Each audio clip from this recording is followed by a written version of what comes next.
Norah Halverson was 16 years old when the Town Council of Bitterroot, Montana Territory voted 4-1 to exile her from community boundaries for spreading malicious falsehoods, causing public alarm and undermining civic harmony. It was August 23, 1873, and weather prediction by teenage girl contradicting established settlers' experience was considered dangerous disruption requiring removal. The controversy started August 10th when Norah told her father Olaf that coming winter would be worst in decades, arriving early September, lasting through April, with temperatures reaching -30 and snow accumulation exceeding 6 feet. She'd observed signs others missed: unusual bird migration patterns 2 months early, squirrels gathering triple normal food stores, wild animals growing exceptionally thick winter coats in August. Specific cloud formations her grandmother in Norway had taught her indicated extreme cold approaching.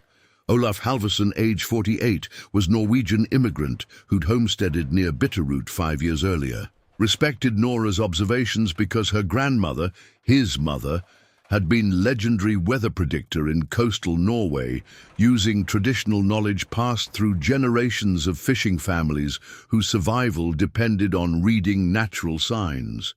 He mentioned Norah's prediction casually at General Store August 11th. "My daughter says winter will be severe this year, arriving early, lasting long, colder than normal. Might want to prepare extra firewood and provisions." Store owner Thomas Brennan, age 52, dismissed it immediately. "Your girl is 16. What does she know about Montana weather? We've been here 5 years. Winter arrives late October, ends March, rarely drops below -10. She's scaring people with Norwegian superstitions that don't apply here." But others had heard and asked Norah directly. She explained her observations. Sandhill cranes migrated south July 28th, normally don't leave until mid-September. Red squirrels are caching 3 times normal pine cone stores. Deer are growing winter coats in early August when they normally wait until September. Mare's tail clouds with specific pattern, my grandmother taught me, means severe Arctic cold forming north will arrive within month. Word spread through small community of perhaps 80 families. Some took it seriously and began extra preparations. Others, particularly established settlers who'd survived several Montana winters, considered it foolish panic-mongering by ignorant girl-believing folk superstitions. Town Council called emergency meeting August 20th to address growing public alarm over unsubstantiated weather predictions. Council consisted of 5 elected members: Thomas Brennan, store owner; James Whitfield, largest rancher; Samuel Morrison, sawmill operator; Dutch immigrant Hendrik van Houten, freight hauler; and Robert Chen, Chinese merchant who'd arrived during gold rush. Brennan argued forcefully for action. "This girl is causing unnecessary panic. Families are spending money on extra provisions they don't need. Men are cutting firewood when they should be harvesting. She's disrupting normal economic activity with baseless predictions. We need to stop this," Whitfield agreed. "I've ranched here 4 years. Winter is predictable. Arrives late October, ends March, -10 coldest. Bird migration and squirrel behavior are normal variations, not prophecy. Letting teenage girl dictate community behavior based on superstition undermines rational leadership." Chen defended Norah. "In my culture, reading natural signs for weather prediction is ancient, respected practice. Perhaps she sees something we miss. What harm in being prepared?" Van Houten abstained, unwilling to vote against fellow immigrant's daughter, but also unwilling to defend weather prediction that seemed unlikely. Morrison cast deciding vote with Brennan and Whitfield. "The girl means no harm, but she's wrong and causing problems. Give the family choice. She publicly recants her prediction and apologizes for causing alarm, or she leaves community boundaries until spring proves her wrong." Council voted 4-1, Chen opposing, to exile Norah if she refused to recant. August 23rd. Olaf and Norah appeared before council. Brennan offered terms. Admit your prediction was mistaken superstition. Apologize publicly for causing unnecessary alarm. Promise to stop making such predictions. Then you may remain in community. Norah refused. I cannot say I'm wrong when I know I'm right. The signs are clear to anyone who learns to read them. Winter will be severe and early. People should prepare. Then you're exiled from Bitterroot community boundaries until April 1st, 1874, Brennan declared. Your family may remain, but you personally must leave. If you return before that date, you'll be arrested for trespassing and disturbing peace. Olaf protested, but council was firm. Norah had 72 hours to depart. She left August 26th with small wagon containing her possessions, camping equipment, tools, and money her father gave her, $40 saved from his homesteading efforts. Drove 8 miles to unclaimed land near creek, where she could survive alone through winter she knew was coming. The land was marginal, rocky soil, scattered pine, small creek, no existing structures, which explained why it remained unclaimed.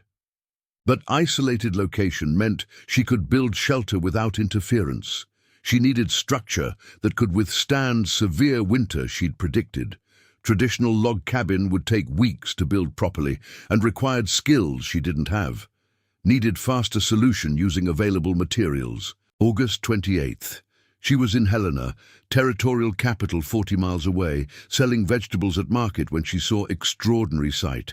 Military freight wagon, hauling curved metal structure unlike anything she'd seen. Asked soldier what it was. Experimental barrack design from Army engineers, soldier explained. Semi-cylindrical structure made from curved corrugated iron sheets over iron frame. Called barrel vault shelter. Designed for rapid deployment at frontier posts. This one failed inspection. Metal sheets have defects, frame is slightly warped, being sold as surplus for scrap value. You interested? The structure was perhaps 20 feet wide, 30 feet long, forming half-cylinder arch-like barrel laid on its side. Made from curved corrugated iron sheets bolted to iron rib frames, creating tunnel-like shelter. Soldier explained it was experimental design, inspired by European railway warehouses and British colonial structures in India. Concept of arched metal building that could be prefabricated and assembled quickly. How much for the whole structure? Norah asked. It's scrap. $5 if you can move it within week. She paid $5, leaving $35. Now owned curved metal structure, but needed to transport it 8 miles to her land and assemble it alone. Hired 2 freight haulers she met at Helena Market, brothers named Jack and Tom Wilson, offering $15 to help disassemble structure, transport to her land, and help reassemble. They agreed, intrigued by unusual request from 16-year-old girl. August 29th through 31st, they worked together disassembling and moving the structure. Started dawn. August 29th at Helena Military Depot, where rejected barrel vault shelter sat awaiting scrap disposal. The Wilson brothers, Jack age 32 and Tom age 28, were experienced freight haulers who'd worked on railroad construction and mining operations. Had seen various experimental structures, but barrel vault design was unusual even to them. Never seen building shaped like this, Jack said, examining curved iron sheets. Like somebody cut barrel in half long ways and made house out of it. Army engineers get strange ideas sometimes. Disassembly required systematic approach. Structure consisted of 12 curved iron rib frames. Each rib was semicircular arch, made from iron bars, bent to form half circles spanning 20 feet wide, standing 10 feet high at peak. These ribs were positioned every 30 inches along 30-foot length, creating skeleton framework. Over the ribs were bolted curved corrugated iron sheets. Each sheet was 4 feet wide by 8 feet, following the curve, pressed into corrugation pattern creating rigidity. Sheets overlapped by 6 inches and bolted to ribs and to each other, creating continuous weatherproof surface, started by unbolting sheets from peak working downward both sides. Each sheet required removing perhaps 20 bolts, holding it to ribs and adjacent sheets. Bolts were rusted from exposure, requiring significant force to loosen. Jack and Tom worked on bolts, while Norah organized removed sheets, stacking them carefully to prevent damage. The curved sheets were awkward to handle, 40 pounds each, but irregular shape made them difficult to grip and control. Would unbolt sheet, carefully lower it from rib frame, carry to wagon maintaining curve orientation to prevent bending that would damage corrugation pattern. By noon, August 29th had removed all sheets and loaded onto wagon. Afternoon worked on rib frames, unbolted ribs from each other and from base plates, carefully lowered heavy iron arches, loaded onto wagon. Each rib weighed perhaps 60 pounds and required both brothers working together to handle safely. By evening, August 29th had everything loaded. Total load filled freight wagon completely. 12 iron ribs, approximately 40 curved sheets, boxes of bolts and connecting hardware, total weight perhaps 2,000 pounds of iron. August 30th, transported load 40 miles from Helena to Norah's land near Bitterroot. Long, slow journey with heavily loaded wagon over rough trail. Arrived late afternoon, unloaded components organizing them for reassembly. September 1st began reassembly at dawn. The site Norah had selected was slight rise providing drainage, near creek for water, with scattered pines for firewood access. Cleared ground of rocks and brush, creating level area 20 by 30 feet. Foundation was critical, but they had no proper materials. Improvised using large flat rocks, positioned at intervals where rib bases would rest. Not ideal, but functional. Ribs would rest on rocks, rather than directly on ground, which would promote rust. Erected first rib at south end, positioning it vertically on foundation rocks, propping it with wooden poles to keep it standing. The rib wanted to fall over. 10-foot-high semicircular arch was unstable until connected to adjacent ribs. Erected second rib 30 inches from first, propped it similarly. Bolted the two ribs together using horizontal connecting bars that came with structure. Connection created triangulated framework that was significantly more stable than single rib. Continued along length, erect rib, prop temporarily, bolt to previous rib, repeat. By noon, had 6 ribs standing creating partial arched skeleton 15 feet long. By evening had all 12 ribs erected and connected, creating complete 30-foot skeleton tunnel. The rib framework by itself was impressive structure. 12 semicircular iron arches connected creating tunnel of hoops that even without covering showed inherent strength of geometry. Forces applied to one rib distributed through all connected ribs. September 1st evening began attaching curved sheets, started at base on one side, working around arch curve toward peak, then down other side. Each sheet required positioning against ribs, aligning bolt holes, inserting bolts, tightening nuts. Tedious, precise work, made harder by fading daylight. Worked past sunset by lantern light Tom had brought. The curved sheets were difficult to position alone, would prop sheet against ribs using wooden poles, climb up to bolt top edge, descend to bolt bottom edge. Jack and Tom helped position sheets while Norah handled bolts and tools. By midnight September 1st enough sheets were attached to create weatherproof covering over front 2/3 of structure. Called halt to rest, resumed at dawn, September 2nd. September 2nd morning attached remaining sheets, completing coverage. Final sheet at north end required cutting and fitting around ventilation gap Norah wanted at peak. Sealed both ends temporarily with scrapwood and canvas. By noon, September 2nd, the structure was complete. Weatherproof arched shelter ready for occupation. The Wilson brothers departed with their payment, leaving Norah alone with her unusual dwelling. Norah was alone with curved metal shelter, $20 remaining, and knowledge that severe winter was approaching in weeks rather than months. The structure was crude dwelling but brilliant engineering for harsh weather. The arched semi-cylindrical design, inspired by barrel vaults used in European architecture, distributed structural loads evenly through curved geometry. Snow and wind pressure would push downward and outward against arch curve, converting vertical loads into compression forces that made structure stronger rather than weaker under load. The corrugated iron sheets provided weatherproof barrier that shed rain and snow immediately. The iron wouldn't rot or deteriorate. The arch shape meant snow would slide off curved surface rather than accumulating dangerous weight. The semicircular cross-section maximized interior volume while minimizing exterior surface area exposed to wind and cold. Norah sealed both ends with wood and earth, creating one door on south end, left small gaps at peak for ventilation and smoke from heating stove she'd purchased used for $3, covered floor with layers of pine boughs, creating insulation from ground cold. She moved in September 5th with her remaining possessions and began final preparations for winter she knew was imminent.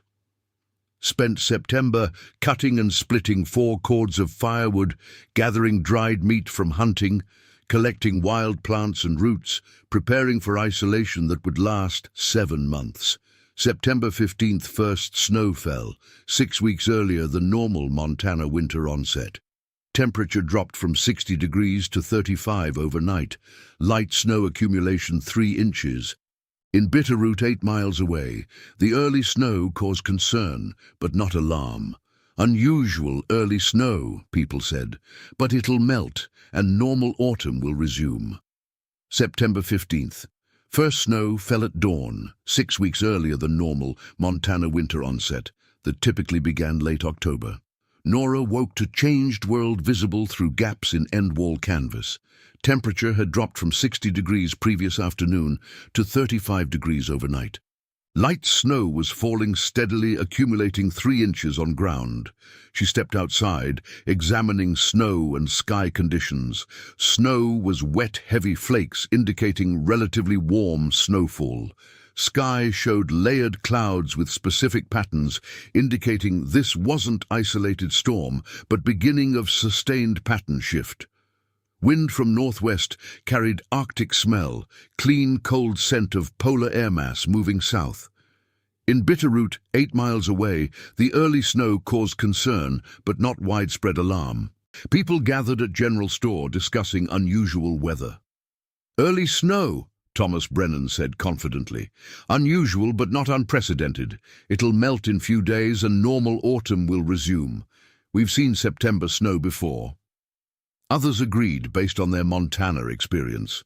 4 previous winters they'd witnessed had been relatively mild with predictable patterns. September snow was unusual, but Montana weather was variable. Most assumed this was an anomaly that would correct itself. The snow didn't melt. Temperature stayed below freezing through September 16th, 17th, 18th. More snow fell September 20th, 4 inches of heavy wet accumulation. September 25th brought another major storm, 6 inches overnight with wind creating drifts. By October 1st, there was 18 inches of snow on ground throughout region, and temperature was dropping steadily towards 0. This was completely outside normal parameters. October 1st should be pleasant autumn with temperatures in 50s. Occasional frost at night, but mostly warm days for harvest finishing and winter preparation. Instead, it was deep winter conditions 2 months early, with temperature at 15 degrees, 18 inches snow cover, and continuous storms arriving every 3 to 4 days, adding more accumulation. Panic began spreading through Bitterroot community as people recognized their assumptions were catastrophically wrong. Families hadn't finished critical autumn work. Hayfields were buried under snow, with perhaps 30% of crops still uncut and lost. Vegetable gardens were frozen with late crops destroyed. Firewood cutting was incomplete because people had assumed they had until late October to finish gathering fuel. Most devastating realization: Norah had been exactly right. Winter had arrived precisely when she'd predicted, early September. It was exactly as severe as she'd warned.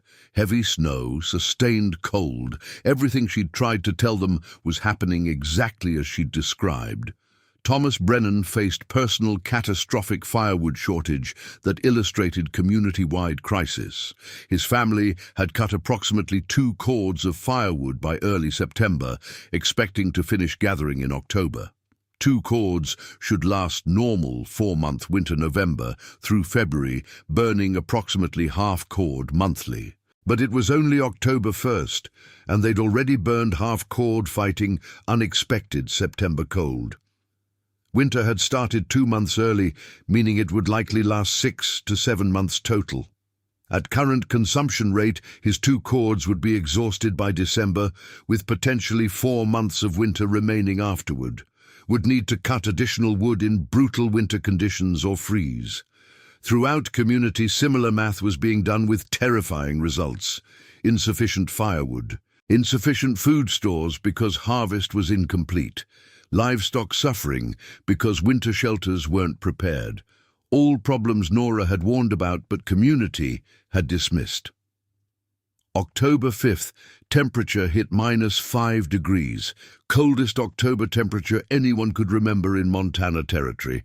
October 10th hit -12 degrees with sustained wind, creating -30 wind chill. Snow accumulation reached 30 inches with continuous storms, adding 6 to 8 inches every few days. James Whitfield's ranch disaster exemplified livestock crisis. He'd planned to move his herd of 80 cattle to winter pasture and shelters in late October, as he'd done previous years. But early severe winter caught animals in summer pasture with inadequate shelter. The -12 cold with wind on October 10th killed 12 cattle outright from exposure. Animals froze to death in fields because they couldn't reach shelter through deep snow. Remaining 68 cattle were suffering in hastily improvised shelters built from whatever materials were available. The shelters, rough pole frames covered with canvas and brush, weren't designed for -12 cold. Animals were losing weight rapidly from cold stress. Milk production from dairy cows had dropped by 60%. Several animals showed early frostbite damage on ears and tails. October 20th, delegation rode through 2 feet of snow to check on exiled girl everyone assumed would be dead from exposure. Led by Thomas Brennan, included James Whitfield, Samuel Morrison, Hendrik Van Houten, and Robert Chen, who'd voted against exile. They found Norah's location easily. Thin smoke rising from her shelter visible for miles across white landscape. Approached unusual structure with mixture of curiosity and dread about what they'd find.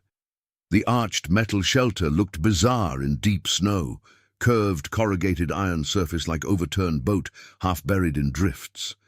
But it was clearly functional, smoke rising from ventilation gap at peak, snow sliding continuously off curved surface rather than accumulating, structure showing no signs of stress or damage despite sustained cold and wind. Norah emerged from south end door, hearing horses approach. She was dressed warmly in layers, looked healthy and well-fed, showed no signs of suffering from cold or deprivation. Her firewood stack under lean-to shelter was substantial, appeared to be 3.5 cords neatly stacked, enough for months of burning. Thomas Brennan, dismounted, struggled to find words. Finally spoke what everyone was thinking. "You were right about everything. Winter came exactly when you said. Early September. Temperature is exactly as severe as you predicted. We've hit -12 in October. Snow is exactly as heavy as you warned. We have 30 inches already. We should have listened." "You exiled me for telling truth you didn't want to hear," Norah said calmly, without apparent bitterness. "You called my grandmother's knowledge superstition. You trusted your 4 years of Montana experience over generations of accumulated weather wisdom. Now you're facing consequences." The men stood in -8 cold, being lectured by a 16-year-old girl they'd exiled. The irony was inescapable and humbling. "We need help," Brennan admitted. "My family will run out of firewood by December. Whitfield lost 12 cattle already." Morrison's sawmill froze and cracked the water wheel. Half the community is facing starvation because harvest is buried. Can you help us? What kind of help do you want? Norah asked. Tell us how long this will last, Whitfield said. If we know duration, we can ration supplies accordingly. Norah studied sky, wind, snow conditions. Winter will last through March, approximately 7 months total. Coldest period will be mid-January, reaching -30 degrees. Snow accumulation will exceed 6 feet by February. You need to prepare for worst-case scenarios in all categories: fuel, food, shelter. The men were desperate. What can we do? You need better shelter for yourselves and livestock. Square buildings with conventional roofs are failing under snow load and wind pressure. You need structures that work with winter forces rather than fighting them. Like your curved metal building? One man asked. Exactly. The arch shape handles snow and wind through geometry. But you don't have metal arches available. She showed them alternative designs she'd sketched. Earth-bermed structures using curved timber frames covered with earth, creating arch-like geometry. Essentially above-ground root cellars with arched roofs that would shed snow and provide insulation through earth mass. The men returned to Bitterroot with Norah's designs and weather predictions.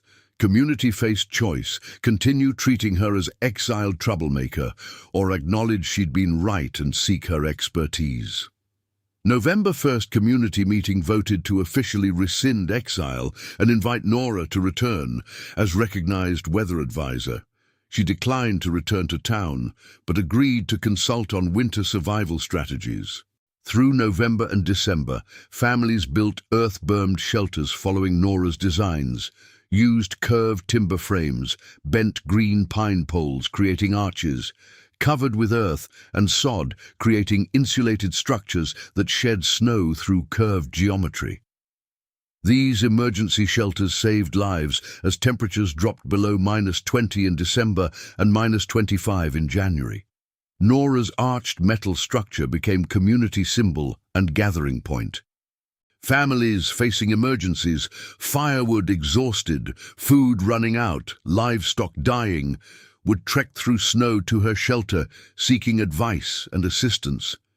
She shared her food stores, taught them how to read weather signs for short-term predictions, showed them how to build snow caves for emergency shelter, demonstrated how to conserve firewood using earth banking and insulation techniques. The January cold was exactly as severe as she'd predicted. Temperature hit -32 on January 18th, coldest temperature ever recorded in Montana Territory. The curved metal shelter handled it perfectly, because iron's structural strength wasn't affected by cold and arch geometry, distributed forces efficiently. Conventional square buildings suffered, frozen wood becoming brittle and cracking, corner joints failing under thermal stress, roofs collapsing under snow weight. By February, the community had essentially relocated critical functions to area around Norah's shelter. Families built emergency earth-bermed structures in cluster around her metal arch, creating small satellite settlement. Her structure became central meeting place, emergency shelter, and symbol of survival through geometry and preparation rather than traditional methods. The winter lasted exactly as long as she'd predicted, through March, with final major storm, March 28th. April 1st temperature finally rose above freezing consistently and snow began melting. 7-month winter had killed perhaps 20% of Bitterroot's livestock, destroyed most of fall harvest caught by early freeze, and exhausted firewood supplies, forcing families to burn furniture and cut green wood that burned inefficiently. But human casualties were minimal: 3 deaths from exposure and cold-related illness, far fewer than 7-month severe winter would normally cause. The emergency shelters built following Norah's designs, the preparation strategies she'd taught, and the community knowledge sharing she'd facilitated had saved dozens of lives. April 15th, community held meeting to formally apologize and recognize Norah's contributions. Thomas Brennan spoke on behalf of council. We exiled you for telling truth we didn't want to hear. We called your knowledge superstition. We were wrong, and you were right about everything. Your predictions saved lives. Your shelter designs saved lives. Your willingness to help people who'd wronged you saved lives. We apologize and ask you to return to community as honored member. Norah accepted apology, but chose to remain on her land rather than returning to Bitterroot town proper. I've built home here. The curved metal shelter works better than anything in town. I'll stay here and continue homesteading. She filed official homestead claim on her quarter section, built permanent additions to the metal arch structure, established small farm. The arched shelter remained her dwelling for 12 years. The military barrel vault shelter design she'd bought for scrap became model for similar structures throughout Montana Territory. Her successful survival in curved metal building during historic severe winter demonstrated that arch geometry and metal construction worked superior to conventional square log cabins for extreme conditions. Several families built similar arched structures using curved timber or bent metal when available. Her reputation as weather predictor became legendary. Families throughout region would consult her each autumn asking for winter predictions. She taught her grandmother's knowledge to anyone willing to learn, showing them how to read bird migration timing, animal behavior, cloud patterns, and dozens of subtle natural indicators that together created reliable long-range weather forecasting. She married in 1885 to a surveyor named William Garrett, who respected her knowledge and skills. They had 4 children, all of whom learned traditional weather prediction methods. The curved metal shelter remained standing on their property into early 1900s before being replaced by a larger conventional house, but family kept it maintained as historical reminder. Norah lived until 1944, dying at age 87. Her obituary in regional newspaper focused extensively on the 1873 winter, the 16-year-old girl exiled for accurate weather prediction who built curved metal shelter and taught community how to survive winter that proved her right about everything. Modern meteorological analysis of 1873 to 74 winter confirms it was indeed historically anomalous, severe winter, arriving 6 weeks early, lasting 7 months, with temperatures and snowfall well beyond normal parameters. The patterns Norah had identified, early bird migration, unusual animal behavior, specific cloud formations, are now recognized as legitimate indicators that major pattern shifts are occurring in atmospheric conditions affecting coming months. The barrel vault shelter design she used, semi-cylindrical corrugated metal structure over iron frame, was genuine experimental military architecture of 1870s, inspired by British Nissen huts and European railway structures, though it wouldn't be standardized and mass-produced until Quonset hut development in 1940s during World War II. Norah's structure was essentially proto-Quonset, built from experimental components 70 years before design became standard. The story is about a young woman who had knowledge others dismissed as superstition because it came from teenage girl rather than established authority, who was punished for being right when authorities wanted to be right, who proved her knowledge through accurate predictions and practical engineering that saved lives when conventional wisdom failed catastrophically. Because sometimes the youngest voice is the most accurate one, and sometimes folk knowledge preserved through generations contains more truth than contemporary assumptions. And sometimes being exiled for telling uncomfortable truth is preparation for becoming leader when truth becomes undeniable. The curved metal shelter everyone thought was scrap became shelter everyone needed. And the teenage girl everyone called liar became teacher everyone needed, because winter doesn't care about authority or age, it only cares about who prepared correctly.